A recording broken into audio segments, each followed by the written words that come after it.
So இந்த cognitive decline சொல்லுவாங்க உங்களுக்கு. ஏதோ ஒரு அந்த பையன் அந்த மூஞ்சி ஞாபகம் இருக்குது, பேர் ஞாபகம் வர மாட்டேங்குது. இதெல்லாம் வந்து காரணம் நாம் ஒழுங்காக தூங்காது தான். ஸோ இது வந்து டெஃபினட்டாக உங்களுக்கு ஒரு பெரிய ஷாக்கிங்காக இருக்கலாம். யார் ஒழுங்காக தூங்காதவங்களுக்கெலாம் இது ஒரு பெரிய ஷாக்காக இருக்கலாம். பட் இதுதாங்க உண்மை. ஸோ தயவு செஞ்சு நல்லா தூங்குங்க. அண்ட் தூங்குறதுனால உங்களுக்கு எல்லா நோய்கள் இன்க்ளூடிங் கேன்சர், ஒரு பெரிய ஸ்டடி ஒன்று பண்ணியிருக்காங்க.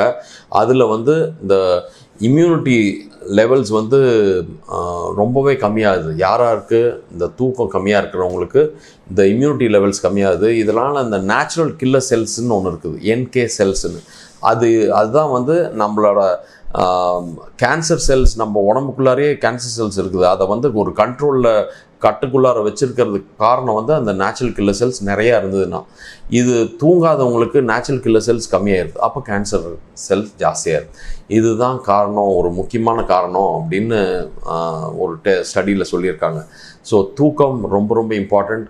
தூக்கமே வரல அப்படின்னா என்ன பண்ணலாம் அப்படின்னு பார்த்தீங்கன்னா, நீங்கள் இதுக்கு வேரியஸ் இது இருக்குது. மாத்திரையை போட்டுட்டு நம்ம தூங்குறத விட நேச்சுரல் ஸ்லீப் தான் பெஸ்ட் அப்படின்னு ஸ்டடீஸ் சொல்லுது. இதில் ஒரு டெஸ்ட் ஒன்று பண்ணியிருக்காங்க. இதில் வந்து MRIயில் உட்கார வச்சு ஒருத்தருக்கு வந்து தூங்கவே விடல, ஒரு 5 மணி நேரம் மட்டும் தூங்க விட்டுருக்குறாங்க. அவங்களுக்கு பிரெயினில் என்னென்ன ஆக்டிவிட்டீஸ்லாம் நடந்திருக்குது வர்சஸ் இன்னொரு குரூப் வந்து 8 மணி நேரம் தூங்க விட்டுருக்காங்க. இதில் பார்த்தீங்கன்னா தூங்குகிற டைமில் மெமரி பவர் வந்து நம்ம என்ன படிக்கிறோமோ, ஃபார் எக்ஸாம்பிள் என்ன படிக்கிறோமோ, தூங்குகிற நேரத்தில் வந்து பிரெயின் ஸ்பைக்ஸ் வந்துட்டுருக்குது.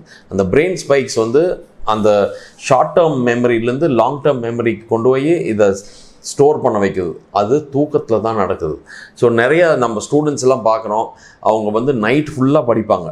நைட் ஃபுல்லாக படிச்சுட்டு போய் எக்ஸாமில் போய் பார்த்தோம்னா கம்ப்ளீட் பிளாங்க் ஆயிரும். ஐயோ எனக்கு ஒன்றுமே ஞாபகமே இல்லையே. காரணம் வந்து அந்த டிரான்ஸ்ஃபர் நடக்கலை. ஸோ இது நீங்கள் இல்லாமல் இருக்கணும் அப்படின்னு நினச்சிங்கன்னா, நீங்கள் படிச்சுட்டு அதுக்கப்புறம் தூங்குனீங்கன்னா அது எல்லாம் மெமரிக்கு ஏறிடும். அடுத்த நாள் காலையில் ஃப்ரெஷ்ஷாக எழுந்திரிச்சு திரும்ப ஒரு தடவை லைட்டாக அப்படி பார்த்தீங்கன்னா அந்த லாங் டேர்ம் மெமரியில் இருக்கிறது எல்லாத்தையும் அப்படியே கிராஸ் பண்ணிவிட்டு டக்குன்னு நம்ம எக்ஸாமை தூக்கி எறிஞ்சிடலாம். ரைட்டா?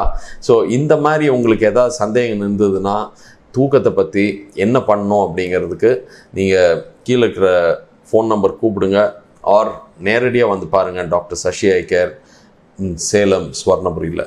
Thank you doctor Sasi.